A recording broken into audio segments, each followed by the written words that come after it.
I have my notes, I have my color wheel, and today we are going to talk about skin undertone. Hey guys, what's going on? Today we are going to do the second installment of my more educational makeup video series, and today we're going to talk about skin undertone. I'm going to try to keep this as high level as possible. There's a lot of material to cover, but I want to make it as high level and understandable to the average consumer as possible. This is very confusing stuff. It's not easy to understand. Art majors study this for their entire life, not foundation undertones, but color theory their entire lives, and they still can't agree on it. It's not a 1 + 1 = 2 type of thing. It's relative, it's confusing, but I'm gonna try to make this as understandable as possible. I feel like sometimes the more I talk about this, the more I confuse myself, so hopefully that won't happen in this video, but I'm gonna go ahead and get into it. So I want to start with the definition of skin undertone. The undertone is the color that lies underneath your skin. So while your skin color might change due to the sun, due to the season, your undertone will not change. So there's 3 undertones we talk about in the makeup world. There's the cool, which is the blue, the purple, the pinkish undertone. There's the warm, which are the goldens, the yellows, the peachy undertones, and then there's the neutral, which is the mix of both. So when we're talking about foundation, there's typical names that brands will use to kind of designate a cool from a warm. Now there's the obvious N for neutral, C for cool, and W for warm.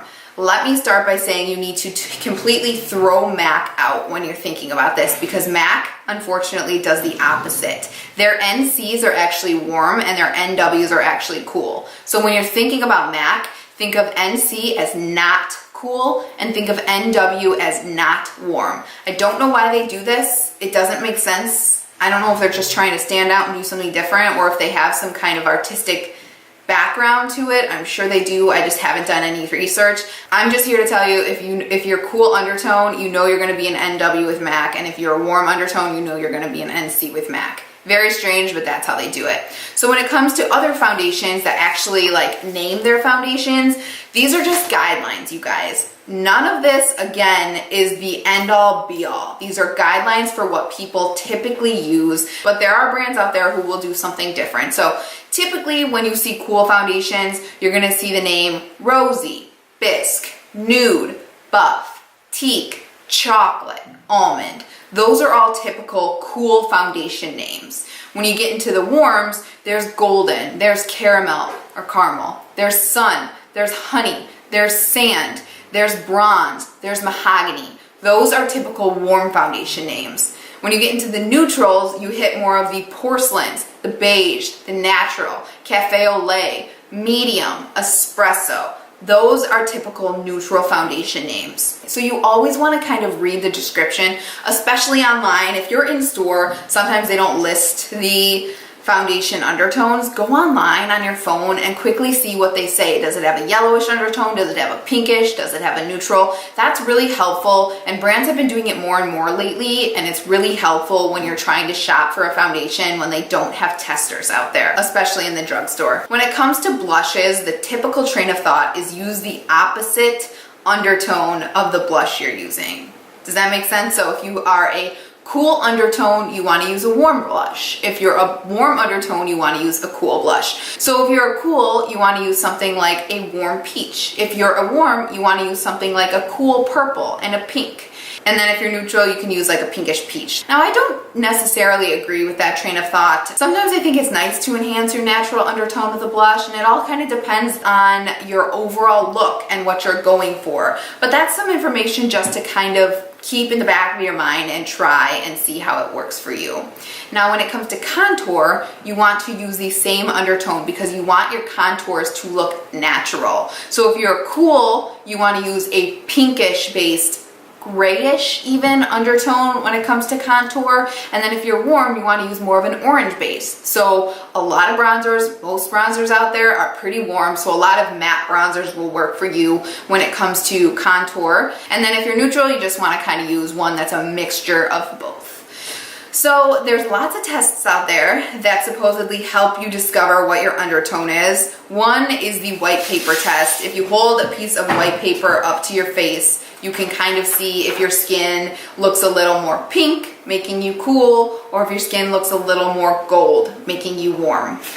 Then there's the test with jewelry, and you guys can read all about this and watch a ton of videos out there. If you look better with silver, which is typical of a cool undertone, or if you look better with gold, which is typical of a warm undertone. Then there's the clothing you prefer. If you look better in pinks, true blues, whites, or blacks, you're typically a cool. If you look better in golds, yellows, orange, brown, off-whites, ivories, you're typically warm. Then there's the skin effects test. Do you typically burn in the sun, typical of a cool undertone, or do you typically tan, typical of a warm undertone, which has to do with the melanin in the skin?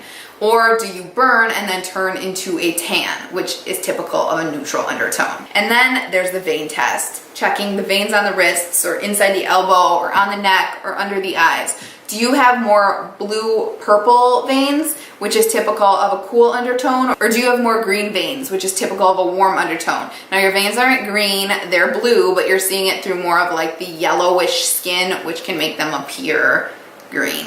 Goes into color theory, which we'll talk about in a second. I don't think I really believe in any of these tests, to be honest. I think it all has to do with preference when it comes to the jewelry and the clothing.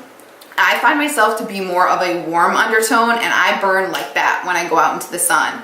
I don't go in the sun at all, so my skin has no resistance to any kind of sun exposure, so I burn like that.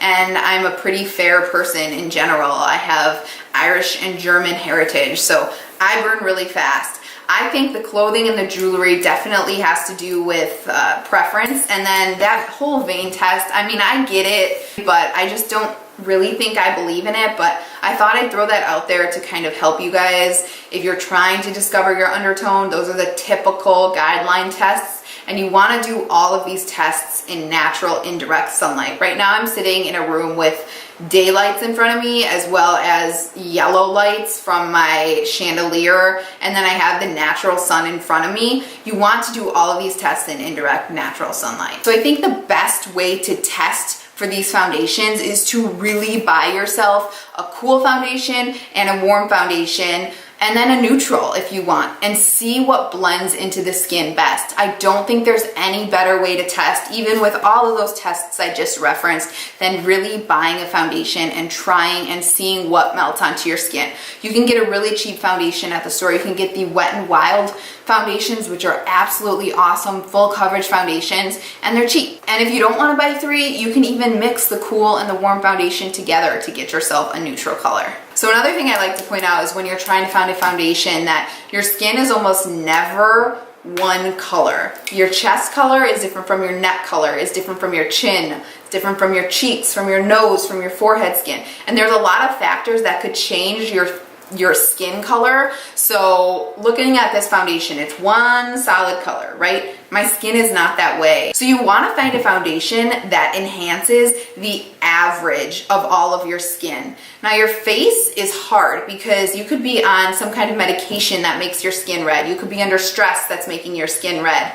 You could have had a little too much to drink the night before. There's a lot of factors that actually change your skin and this color on your skin. So when you're foundation matching, the first thing you want to do again is go into natural light, and you want to take your mirror and really hold it back to see the overall. So when you're testing your foundation, typically if a rep is testing it, they'll put a strip kind of on your jawline, and that's the best way to do it. So you really want to take the color from the high points of your cheeks all the way down to your neck to see if it actually blends in seamlessly to all of the different parts of your face. And really, once you find that color that you think is a good match, blend it, have the rep or you yourself blend it all the way over to your face, and step outside if possible so you can see if it really does blend into the skin, because foundation is not a mask, you guys. It's not meant to hide your skin. It's meant to enhance its natural radiance. And when you find a foundation that's the right temperature and complements your skin tone, it will blend effortlessly into the skin and just look beautiful. So that's one thing I really like to stress when it comes to foundation matching and undertones. You don't want to have to buy a foundation that's gonna like change the skin color. You're not gonna want to take one that you have to blend all the way down your chest to make it actually work. So on that same note, we live in a world of knowing how damaging the sun is to the skin, and oftentimes we use some kind of self-tan on our skin. So you might need to buy a different undertone foundation when you have a tan on your skin. A lot of the tans out there, the tanning products rather, have a golden undertone, and you might have more of a like pink undertone. So keep in mind, and I didn't see anybody reference this, keep in mind when you have a self tan on, while your undertone, your actual skin undertone, never changes due to sun exposure, you might have to change your foundation undertone to match the dye that's on your skin. So at this point, if you only want to know about foundation matching and skin undertone, you can go ahead and click out of the video. Thanks for sticking around and watching. But if you do want to learn a little bit about color theory, like super high level, my friend understands it a lot more than me, so I can have him come on if you guys want to kind of learn about that. But I'm going to really high level kind of explain it at this point. So we have warm colors and we have cool colors, right? So the warm colors are the reds, the oranges, and the yellows. And then we have the cool colors, the blues, the greens, and the violets, which are also called purple, but artists call it violet because they like to be fancy, which isn't a dig. I like fancy words, so I'm going to use violet. So if I show you my color wheel here, from violet all the way to green on this side are the cool colors, right? And then on this side, from red, violet, all the way down to yellow, we have the warm colors. So let's briefly talk back to kindergarten about primary colors. The primary colors, if you have a color wheel, this will be helpful to reference, are red, yellow, and blue. And they're the basic colors, and they cannot be formed by mixing other colors together. So then there's secondary colors, which are orange, green, and violet, and those are made by mixing two primary colors together. Then we have tertiary colors, which are like the blue violets, the blue greens, the yellow oranges, etc., etc. There's 6 of those, and they're made by mixing one primary color with an adjacent secondary color. So that's just high level, and I really want to address complementary colors here because of all the drama around the subculture palette. Complementary colors are two colors that are opposite of each other on the color wheel. So let's take, for example, violet and yellow. Violet is here, yellow is here. I can't really see because I'm looking in a mirror. If you mix yellow into violet, you get this muddy, ugly color. And that's something that I think a lot of people experienced with the subculture palette. There's cool colors in there, there's warm colors in there, and there's a lot of complementary colors in there. And when you mix them together, they will get muddy. So none of these colors are true primary colors. They're all kind of muted versions. But if you look into the undertone of the colors, even though you think they might not be complementary colors, think about those undertones and you'll kind of realize why the shadows you use are getting muddy, if that makes sense. So that is pretty much all I wanted to talk about. I hope this was helpful to some of you. Again, I know this is really confusing stuff. It's hard to understand, it's hard to explain, and I hope I didn't confuse any of you further. If you have any questions at all, please leave them below. I'll try to get back to you. Otherwise, thank you so much for watching. I hope this was helpful to some of you if you're trying to figure out your undertone, and I hope this helps with foundation buying and will help you save money in the long run. Thank you so much for watching, and I will see you in the next one. Bye, guys.